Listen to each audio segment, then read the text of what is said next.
Class inter की तीसरी poem है कीपिंग क्वाइट। स्टेंजा बन देखिए।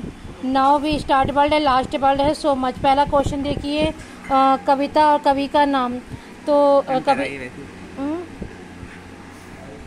कविता कोई बात नहीं, कविता जो है कीपिंग क्वाइट है, बोलना है कोई बात नहीं। कीपिंग जो कविता है कीपिंग क्वाइट है और कवि जो है उनका नाम है पेब्लो नेरूडा, ये कवि का नाम है।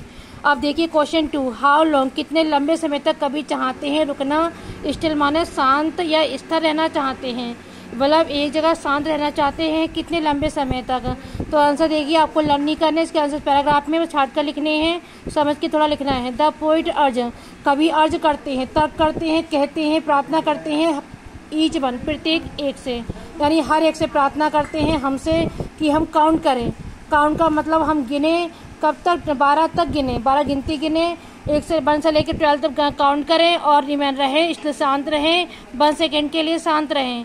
Question next, what does he hope, क्या वह उम्मीद करते हैं पाने की। कीपिंग क्वाइट, शांत रहकर क्या पाना चाहते हैं। तो आंसर देखिए, कभी होप उम्मीद करते हैं कि शांत रहने पर हम क्या पाएंगे, एन अपॉर्चुनिटी, एक अवसर पाते हैं, मौका पाते हैं। स्ट्रेस माने होता है आत्मनिरीक्षण, यानी खुद की हम जांच कर पाते हैं कि हमने क्या दिन में से लेकर नाइट तक किया है, तो हम अपना जांच कर पाते हैं, उसे कहते हैं इंट्रोस्पेक्ट, यानी आत्मनिरीक्षण, खुद का निरीक्षण कर पाते हैं। कीपिंग क्वाइट मतलब देखिए अपॉर्चुनिटी टू इंटरेस्ट होता है, निरीक्षण करना खुद का ही।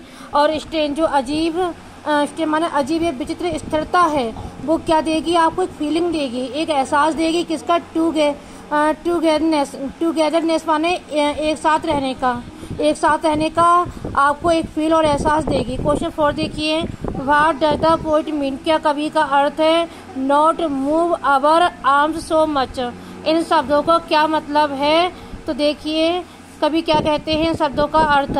तो आंसर, कवि चाहते हैं हमें कि हम क्या न रहें, हम move our arms so much, ना अपने हाथ पर हिलाएं, बिल्कुल शांत रहें, ना हम कोई वर्क करें, कोई काम ना करें कुछ पल के लिए, क्योंकि फिजिकल एक्टिविटी, क्योंकि सारी एकता जो होती है वो ले जाती है स्टोर रोकने की ओर।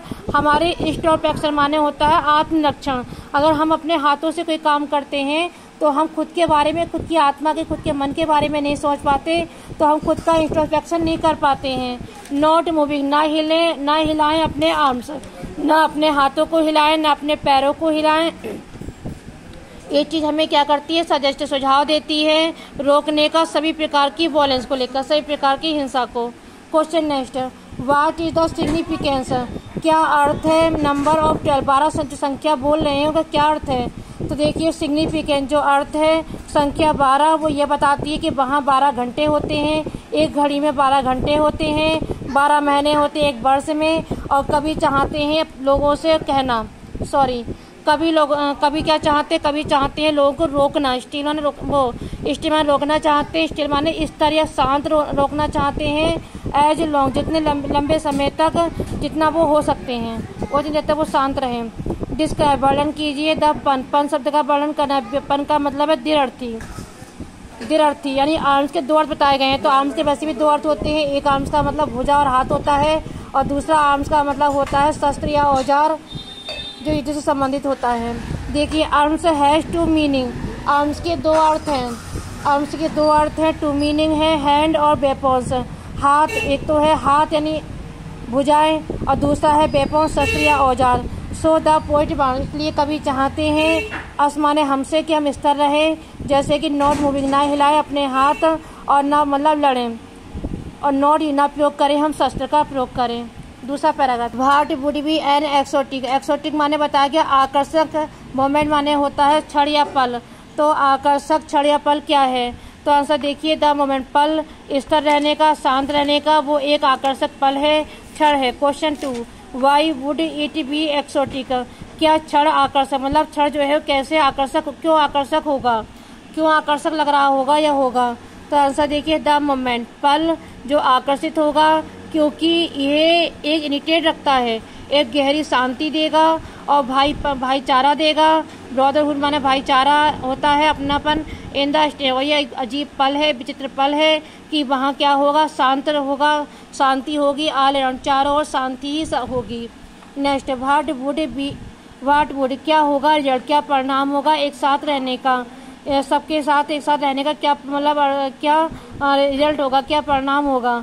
तो आंसर देखिए, जो रिजल्ट है, परिणाम है एक साथ रहने का, वो ये होगा कि वहाँ क्या होगा, नो डिस्क्रिमिनेशन।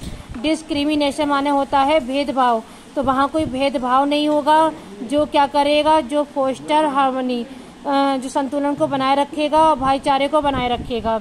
एक्सप्रेस सडन स्ट्रेननेस, अचानक एक विचित्रपन होना। फिलहाल तो इस लाइन का, इस वर्ड का मतलब बताना है, एक्सप्लेन कीजिए, समझाइए या बताइए, वर्णन कीजिए। तो सडन जो स्ट्रेननेस वर्ड है उसका मतलब है कि यहाँ कुछ अनयूजुअल है, कुछ अनावश्यक है, कुछ विचित्र है, जैसे कि वहाँ टोटल पूरी तरह शांति है और एक पल है एक साथ रहने का।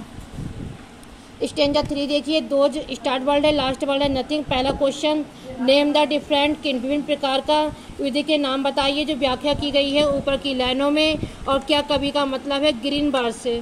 तो आंसर देखिए ग्रीन बार्स, जो ग्रीन बार्स है जैसे कि युद्ध ग्रीन बार्स कहा गया है पर्यावरण को, तो उसका जो युद्ध है वो प्रकृति के विरुद्ध है, और एक युद्ध जो जहरीले गैसों को रखता है, और एक युद्ध जो आग के साथ है, फायरिंग के साथ है, जो अलग प्रकार के युद्ध बताए गए हैं।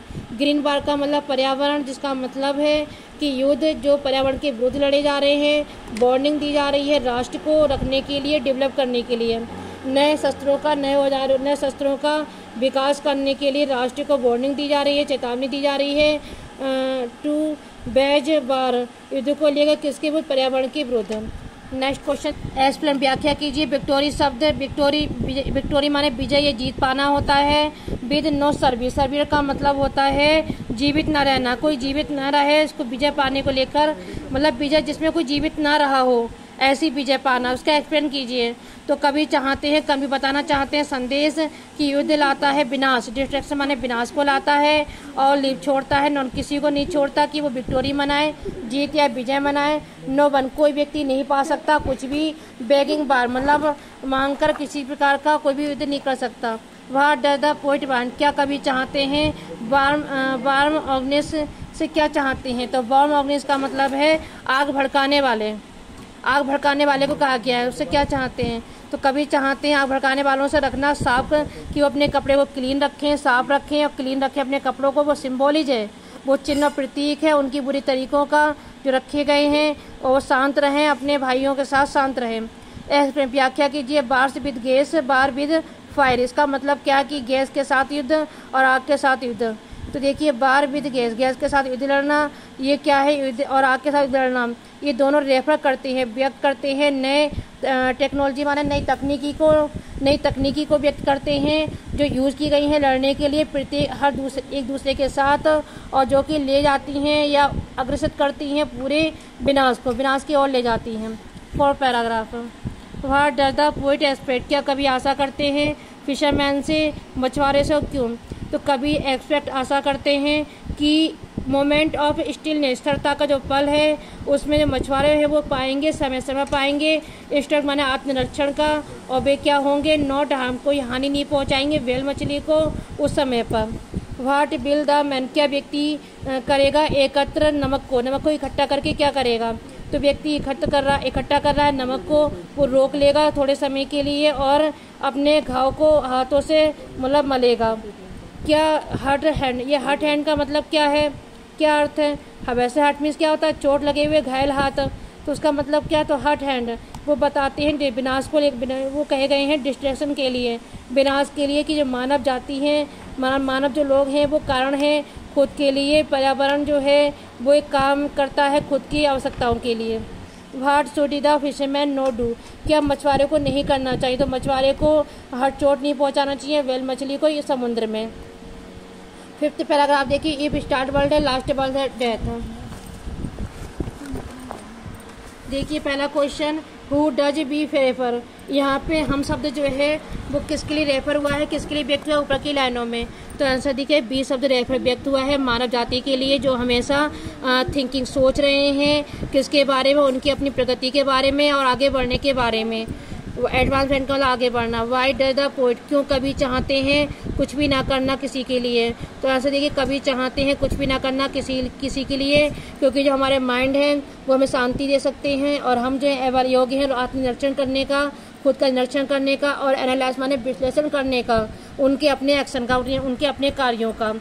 Question 3, what is the sadness, क्या उदासी है, क्या मतलब उदास शब्द क्या है जो कवि रेफर व्यक्त करते हैं कविता में। तो कवि जो है रेफर व्यक्त करते हैं उदास शब्द को, उदासी को, जो उठाती है क्या करने के लिए, फैक्ट उस तथ्य के लिए कि लोग जो है वो असफल हो जाते हैं समझने के लिए खुद को they have to no time, उनके पास समय नहीं होता आत्मनिरीक्षण का, उनके एक्शन को लेकर कि उन्हें क्या किया है अपनी लाइफ मतलब पूरे दिन में, और उनका जो विजय पाने को लेकर, कौन के माने विजय पाना, कैसे एक बड़ी शांति जो है वो अच्छी मानी गई है हमारे लिए अच्छी है।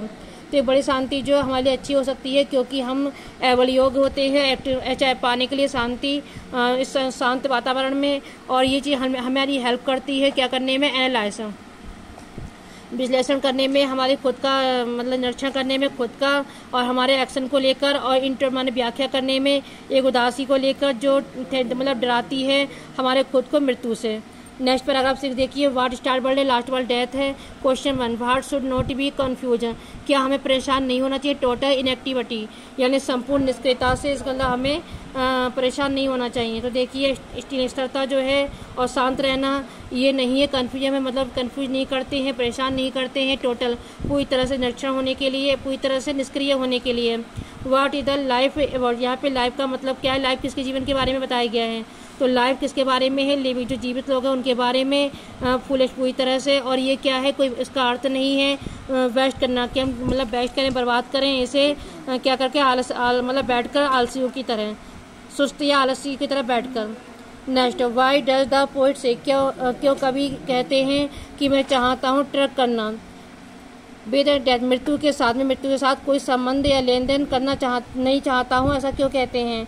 तो कभी क्लेरिफाई मान स्पष्ट करते हैं कि वह चाहते हैं नो एसोसिएशन, कोई जुड़ना नहीं चाहते किसी चीज़ से मृत्यु से, वह एडवोकेटिंग कर रहे हैं, एडवोकेटिंग माने समर्थन कर रहे हैं स्थिर रहने का, शांत रहने का, किससे, इंट्रोस्पेक्ट माने खुद के निरीक्षण से और पूरी तरह से निष्क्रियता से मृत्यु को लेकर। क्या कभी नहीं चाहते खुद को करना, तो कवि जो हैं वो नहीं चाहते हैं खुद से कि वो कंफ्यूज करें, परेशान रहें, समर्थन करने पूरी तरह से निष्क्रियता को। लास्ट स्टेंजा है 7, देखिए स्टार्ट वर्ड है परहैप्स और लास्ट वर्ड है go. Question 1, what does the earth teach us, धरती हमें क्या सिखाती है। तो धरती जो है वो हमें सिखाती है कि हमें जीवन जो रखना है किसके अंडर में, एप्रेंट माने प्रकट करने के लिए शांति, कि हम शांति को प्रकट करें, शांति को उपस्थित करें तो अपना लाइफ को जिएं। और ये क्या है, ये इसका मतलब है कि हम स्थिर रहें, जीवित रहकर यदि हम ऐप दिखते हैं, स्थिर दिखते हैं और शांत दिखते हैं तो अपने जीवन को शांत और स्थिर रख सकते हैं। देखिए what does the poet mean, क्या कवि का मतलब है पाने का गिनना, 12 गिनना। तो कवि चाहते हैं पाना चाहते हैं शांति गिनकर 12 तक, और ही बांधो चाहते हैं आत्मनिरीक्षण, खुद का निरीक्षण करना चाहते हैं एक पल शांति का लेकर। क्या अर्थ है कीपिंग क्वाइट का, तो कीपिंग क्वाइट जो है वो कोई अर्थ नहीं रखता, कीपिंग शांत रहना है उसका मतलब, और इसका मतलब है कि हमें बचना चाहिए सभी ऐसी क्रियाओं से जो कि हट करें, चोट पहुंचाएं और प्रकृति के लिए बदले में जो हमें हानि करती है, नुकसान देती है, हमें जो वह नुकसान करती है। व्हाट इज ऑलवेज, क्या हमेशा जीवित रहना होता है, क्या है हमेशा अलाइव, जीवित होना क्या है, जब हर वस्तु का अंत हो जाता है तो जीवित रहना क्या है। तो केवल धरती जो है वो जीवित रहेगी जब हर वस्तु का मतलब दिखेगी डेड, हर वस्तु खत्म हो जाएगी लेकिन धरती हमेशा जीवित रहेगी। Finish the poem.